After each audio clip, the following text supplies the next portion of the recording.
we can hear the voice and the ideas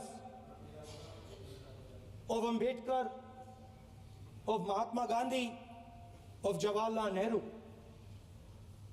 But where did those ideas come from? Those ideas came from an old, profound tradition in this country. Those ideas came from Shiva, from Guru Nanak, from Basavana, from Buddha, from Mahavir, from Kabir, from a list of people. So when we speak of the Constitution and we show the Constitution, of course it is a document of modern India, but it could never have been written without ancient India and her ideas. So when we look at this Constitution, we remember this list of people, all different variations on the same idea. And in front of us stand the people who follow a very different philosophical tradition. And I want to start my speech by quoting what the supreme leader, not of the BJP, but of the modern interpretation of the ideas of the RSS has to say about the Constitution of India and about how he thinks India should be run. The worst thing about the Constitution, the worst thing about the Constitution of India is that there is nothing Indian about it. Manusmriti is that scripture which is most worshipable after Vedas for our Hindu nation, and from which our ancient times have become the basis of our culture, customs, thought and practice. This book for centuries has codified the spiritual and divine march of our nation. Today, Manusmriti is law. These are the words of Savarkar. Mr. Savarkar has clearly stated in his writings that there is nothing Indian about our Constitution. He has clearly stated that the book India is run by should be superseded by this book. And this is what the fight is about. Now, it's nice that all of you are so-called defending the Constitution. But I want to ask you, do you stand by your leader's words? Yes. Do you support your leader's words? Because when you speak in Parliament about protecting the Constitution, you are ridiculing Savarkar, you are abusing Savarkar, you are defaming Savarkar. I'd like to quote also in Hindi. Bharat के संविधान के बारे में सबसे बुरी बात तो यह है कि इसमें कुछ भी भारतीय नहीं है। भारत के संविधान के बारे में सबसे बुरी बात तो यह है कि इसमें कुछ भी भारतीय नहीं है। यह आपके नेता ने कहा था, जिसकी आप पूजा करते हैं। Speaker sir, I described in my first speech the idea of a battle taking place. I described the Mahabharata, described Kurukshetra. There is a battle taking place today in India. And on this side are the defenders of the idea of the Constitution. And from each state we have one. If you ask us Tamil Nadu, we will tell you Periyar. If you ask us Karnataka, we will say Basavana. If you ask us Maharashtra, we will say Phule ji, Ambedkar ji. If you ask us Gujarat, we will say Mahatma Gandhi. आप speaker को You praise You praise these people. You praise these people hesitatingly because you have to. But the truth is that you want India to be run the way it used to be run. जैसे हिंदुस्तान पहले चलाया जाता था, वैसे ही आप हिंदुस्तान को चलाना चाहते हो। मैं बता रहा हूं, आ रहा हूं। पेशेंस रखिए थोड़ी, इतना एक्साइटमेंट नहीं होना चाहिए। स्पीकर सर, जब मैं छोटा था दिल्ली में, स्पीकर सर, दिल्ली के चारों ओर जंगल हुआ करता था। जो आज यहां रहते हैं उनको ताजुब होगा कि एम्स के बिल्कुल बगल में जंगल शुरू होता था। जहां रेलवे म्यूजियम है वहां पे जंगल शुरू होता था। वैसे ही जंगल में, दोनों नॉर्थ और साउथ, वैसे ही जंगल में हजारों साल पहले एक युवा, 6-7 साल का युवा, हर रोज सुबह उठ के 4 बजे उठ के,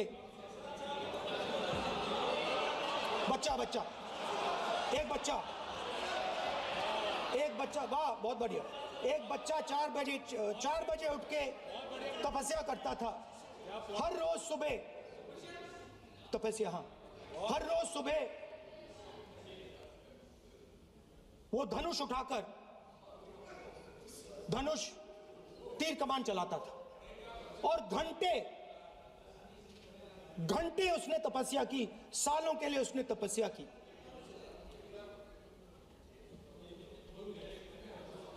पास लोगों को पता लगने लगा कि लड़का है। यही तो आप नहीं समझ सकते हो, यही तो प्रॉब्लम है। धनुष में तपस्या है, मनरेगा के काम करने में तपस्या है। तपस्या का मतलब शरीर में गर्मी पैदा करना, समझिए। हाँ, तब का ये मतलब है, तपस्या का ये मतलब है।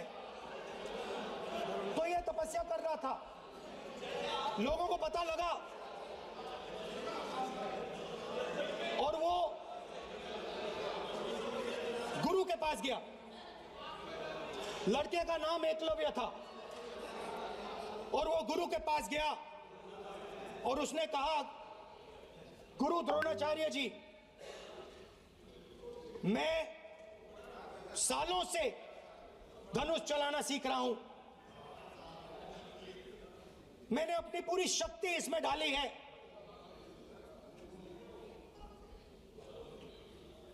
आप मेरी मदद कीजिए, आप मेरे गुरु बनिए।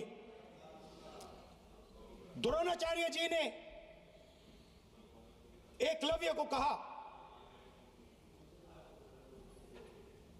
कि आप ऊंची जात के नहीं हो, आप ऊंची जात के नहीं हो, आप द्विजा नहीं हो।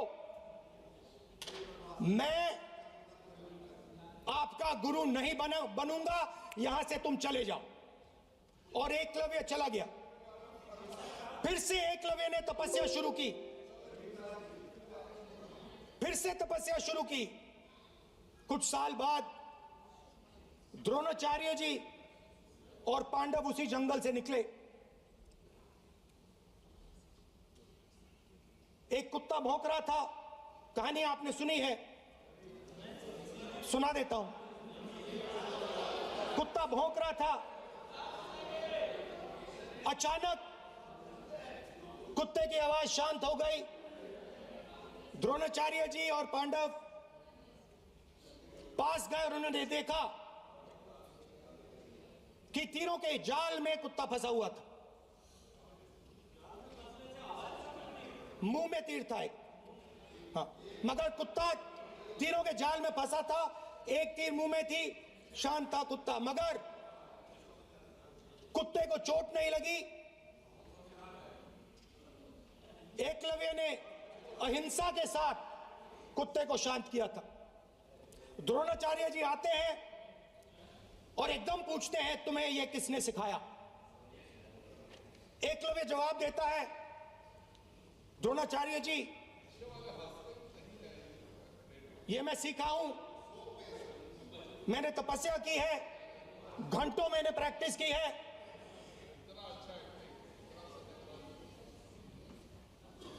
आपने मुझे गुरु बनने से मना किया था, तो मैंने एक मूर्ति, मट्टी की मूर्ति सामने रखी और मैंने प्रैक्टिस की और मैं सीखा। द्रोणाचार्य जी खुश नहीं हुए। द्रोणाचार्य जी ने एकदम कहा, तुम्हें मुझे गुरु दक्षिणा देनी है। नहीं नहीं, ये आपकी स्टोरी है, ये आपकी स्टोरी है। मेरी स्टोरी है कि द्रोणाचार्य ने पूछा।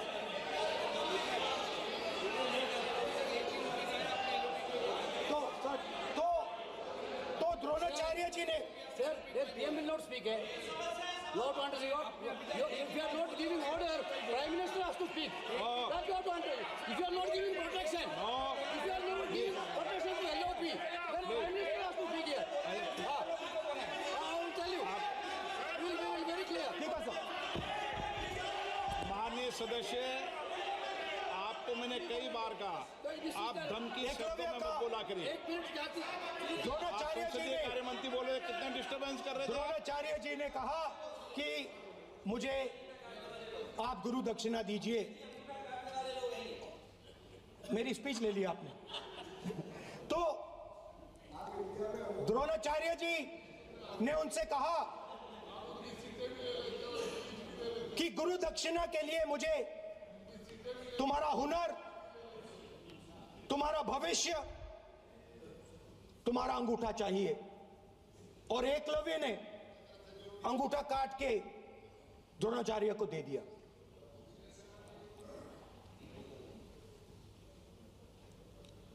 यह अभय मुद्रा है। इसमें कॉन्फिडेंस, स्ट्रेंथ, निडरता कहां से आती है? हुनर से आती है, इस अंगूठे से आती है। ये लोग इसके खिलाफ हैं। जैसे द्रोणाचार्य जी ने एकलव्य का अंगूठा काटा, वैसे ही आप पूरे देश का अंगूठा काटने में लगे हुए हो।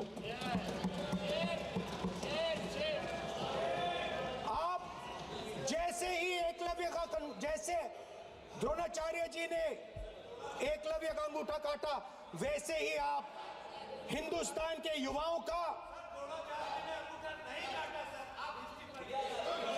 जैसे ही एकलव्य ने,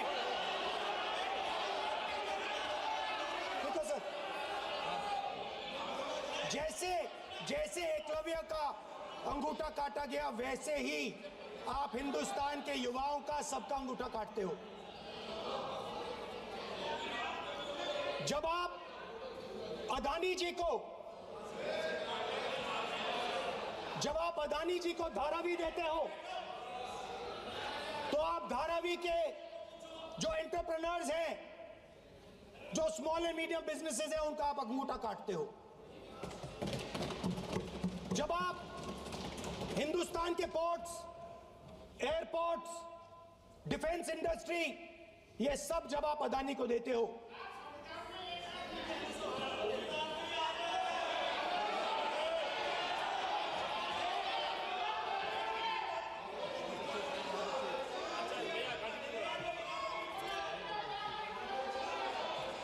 हिंदुस्तान के सारे जो फेयर प्ले बिजनेसेस हैं, जो ईमानदारी से काम करते हैं, आप उन सब का अंगूठा काटते हो जब आप अदानी की मदद करते हो।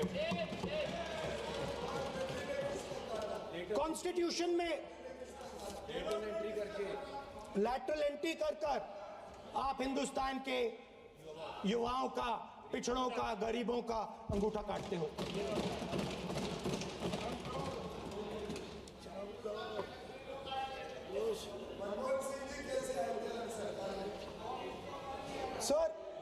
स्पीकर सर, जैसे एकलव्य ने प्रैक्टिस की थी वैसे ही हिंदुस्तान के युवा सुबह उठकर 4 बजे उठकर अलग अलग एग्जाम्स की तैयारी करते हैं। आपने देखा होगा पहले हजारों युवा सुबह उठकर रनिंग करते थे, वेट ट्रेनिंग करते थे आर्मी में जाने के लिए। जब आपने अग्निवीर लागू किया तो आपने उन युवाओं की उंगली काटी। जब आप पेपर लीक कराते हो, 70 बार आपने पेपर लीक करवाया है, तब आप हिंदुस्तान के युवाओं के का अंगूठा काटते हो।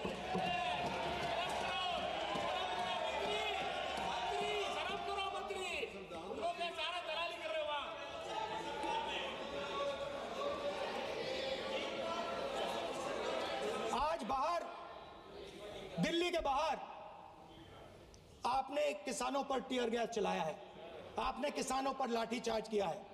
किसान आपसे एमएसपी मांगते हैं, सही दाम मांगते हैं, मगर आप अदानी को फायदा पहुंचाते हो, अंबानी को फायदा पहुंचाते हो और किसान का अंगूठा काटने का काम करते हो। देखिए इसको हम कहते हैं अभय मुद्रा, हम कहते हैं डरो मत, आप कहते हो हम आपका अंगूठा काट देंगे। ये फर्क है। एक तरफ कौन सर बोलिए। मेरे कहना है कि हम एक मिनट प्लीज बैठिए, आप बैठिए, प्लीज बैठिए, आप बैठिए। आज हम भारत के संविधान की 75 वर्ष की गौरवशाली यात्रा कर रहे हैं और कर भाई ये चर्चा हुई थी कि हम संविधान की चर्चा करते समय उसकी उच्च कोटि की ये अपेक्षा है। आप स्पीकर सर, आप राष्ट्रपति भाषण नहीं है। कॉन्स्टिट्यूशन में कहीं नहीं लिखा है कि मोनोपोली होनी चाहिए। कॉन्स्टिट्यूशन में कहीं नहीं लिखा है कि पेपर लीक होना चाहिए। कॉन्स्टिट्यूशन में कहीं नहीं लिखा है कि अग्निवीर होना चाहिए। कॉन्स्टिट्यूशन में ये सब नहीं लिखा है, इसलिए मैं यहाँ रेस कर रहा हूँ। कॉन्स्टिट्यूशन में नहीं लिखा है कि हिंदुस्तान के युवाओं का अंगूठा काटना चाहिए, उनका जो हुनर है उनसे छीना जाना चाहिए।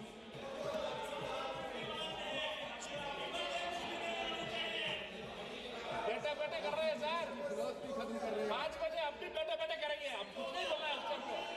5 बजे देखिएगा, 5 बजे देखिएगा क्या कर स्पीकर सर, मिलेगा। मैं कुछ दिन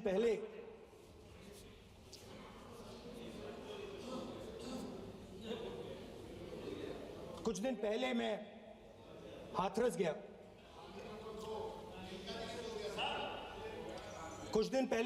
गया। हाथरस में 4 साल पहले एक लड़की का बलात्कार होता है। गैंग रेप होता है। 3-4 लोग गैंग रेप करते हैं। मैं 2-3 दिन पहले उस लड़की के परिवार के घर में गया।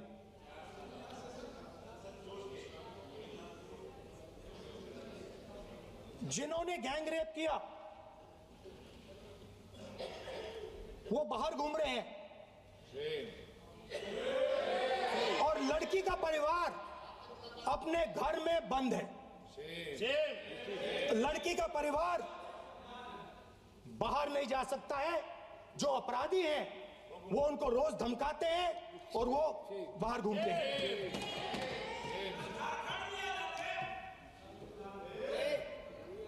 परिवार ने मुझे बताया कि बेटी का जो अंतिम संस्कार था वो भी नहीं करने दिया और चीफ मिनिस्टर ने इसके बारे में खुलकर मीडिया में झूठ बोला है। ये कॉन्स्टिट्यूशन में कहां लिखा है? ये कॉन्स्टिट्यूशन में कहां लिखा है कि जो बलात्कार करते हैं वो बाहर रहे और जिसका रेप हुआ है, जिसके परिवार, उस परिवार को बंद कर दिया जाए? कहां लिखा है कॉन्स्टिट्यूशन में? ये आपकी किताब में लिखा हुआ है, मनुस्मृति में लिखा है, मगर कॉन्स्टिट्यूशन में नहीं लिखा। और अगर आप कहते हो कि यूपी में आपका राज है, आपका राज है, और वहां पे कॉन्स्टिट्यूशन नहीं लागू होता है, वहां पे मनुस्मृति लागू हो रही है।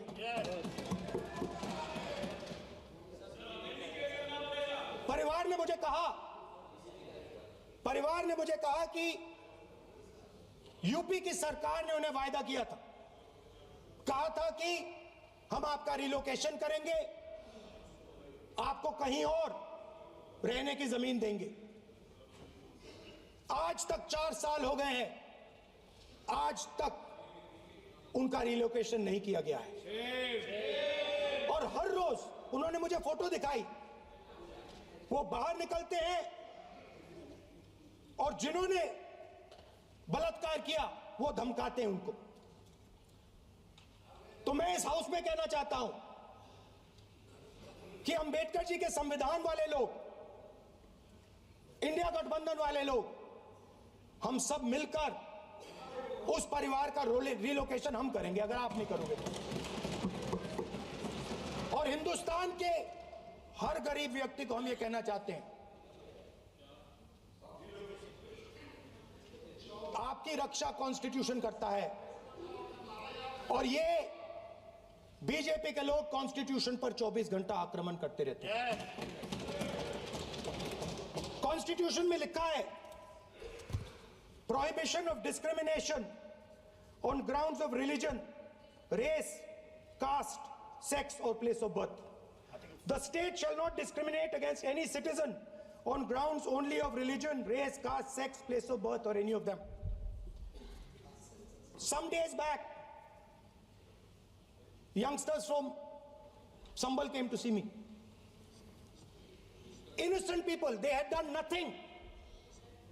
They were just, वो बस पास में थे, 5 लोगों को गोली मार के हत्या कर दी। ये कहां लिखा है कॉन्स्टिट्यूशन में?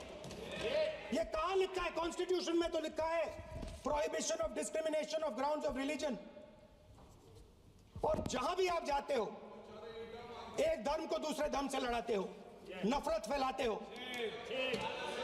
कहां लिखा है कॉन्स्टिट्यूशन में? कहां लिखा है कॉन्स्टिट्यूशन में कि एक धर्म को दूसरे धर्म से लड़ाना है? कहां लिखा है कॉन्स्टिट्यूशन में कि दलित परिवार को बंद करके अंदर रखना है और उनके अपराधियों को बाहर घूमने देना है? कौन से कॉन्स्टिट्यूशन में लिखा है? मुझे दिखाइए।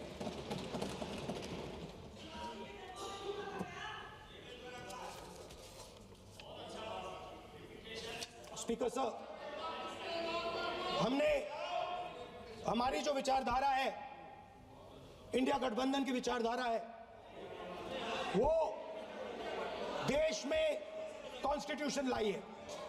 हम सब मिलकर कॉन्स्टिट्यूशन की रक्षा करते हैं। अंबेडकर जी ने कहा था, if there is political equality but no social and economic equality, political equality will be destroyed। ये अंबेडकर जी के शब्द हैं, और आज ये बात सबके सामने है। पॉलिटिकल इक्वालिटी जो थी वो खत्म हो गई है। हिंदुस्तान के सारे इंस्टीट्यूशंस कैप्चर कर लिए गए हैं। सोशल इक्वालिटी नहीं रही, फाइनेंशियल इकोनॉमिक इक्वालिटी नहीं रही। इसीलिए हमारा अगला कदम जाति जनगणना होगा। हम देश को दिखाना चाहते हैं कि आपने किन लोगों का और कहां कहां अंगूठा काटा है। हम दलितों को, आदिवासियों को, पिछड़ों को, किसानों को, मजदूरों को दिखाना चाहते हैं कि आपने किस किस का अंगूठा काटा है। इसलिए जो मैंने वायदा किया था, इसी हाउस में यहां हम कास्ट सेंसस लागू करेंगे, और उसके बाद हिंदुस्तान में एक नए तरीके का विकास होगा, एक नई तरीके की राजनीति होगी। जो मैंने पहले कहा था, जो आपको अच्छा नहीं लगता है, 50% रिजर्वेशन, उस दीवार को हम यहां तोड़ेंगे। 50% रिजर्वेशन की दीवार और जाति जनगणना हम यहां करा के दिखाएंगे। आपको जो कहना है कर लो, कह लो। स्पीकर सर, बहुत बहुत धन्यवाद। अध्यक्ष जी, सर, क्योंकि एक मिनट में बुलाता हूँ ना, आप खुद ही क्यों खड़े हो रहे हो? एक मिनट। बीजेपी की तरफ से अनुराग ठाकुर, नहीं, वो उनके- मान्य उनका नाम है अध्यक्ष लिस्ट में। जी, मान्य अध्यक्ष जी, पिछली बार भी जब चर्चा हुई तब भी मैंने कहा था कि कुछ लोग संविधान तो हाथ में लेके घूमते हैं, लेकिन ये नहीं बता पाए कि उसके पन्ने तक कितने हैं, क्योंकि उन्होंने कभी खोला ही नहीं। आज मैं इसी, क्योंकि ये संविधान जो राहुल जी सब तरफ दिखाते हैं सर, शायद उन्होंने इसके 2 पन्ने भी खोलकर नहीं देखे। अगर आप इसका प्रीफेस देखेंगे, प्रीफेस किसने लिखा सर? सुप्रीम कोर्ट के वरिष्ठ अधिवक्ता गोपाल शंकर नारायण जी, उन्होंने लिखते हैं, our constitution was crafted by the finest and most emancipated minds of the time and thankfully not directed by the confused Nehruvian social policy that guided success governments। वो इनकी नेहरू जी की विचारधारा पर सवाल खड़ा करते हैं और उन्होंने लिखा है कि giants like B.R. Ambedkar, B.N. Rao, Sardar Patel, K.M. Munshi Alladi debate provisions to protect the basic freedom. उन्होंने श्रेय दिया है तो अम्बेडकर जी को, सरदार पटेल और आगे। सर इसके अगले पन्ने पे क्या लिखते हैं गोपाल शंकर नारायण, और ये इन्हीं का ही है सर, मैं नहीं पढ़ रहा हूँ, जो इन्होंने हाउस में दिखाया।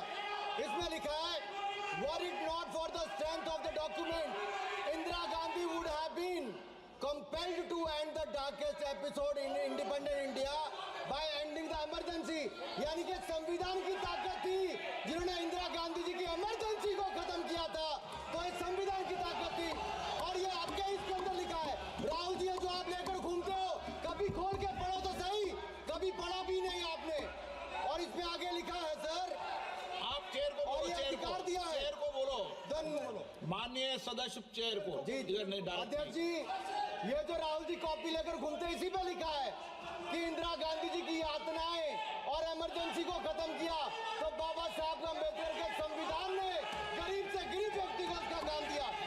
सर आप इसके प्रीफेस पे जाइए सर, आप इसके प्रीफेस के बाद फॉरवर्ड जो लिखा सर, ये भी सुप्रीम कोर्ट के बहुत बड़े वकील है, उन्होंने क्या लिखते हैं सर, कि जब संविधान बना उसके बाद सर, देश आजाद होने के बाद पहले दिन से ही लेजिस्लेटिव और हमारी ब्यूरोक्रेसी सर, हमारी दोनों ने ही जुडिशरी के साथ सींग फंसा के रखे, जुडिशरी को नीचे दिखाने की बात की।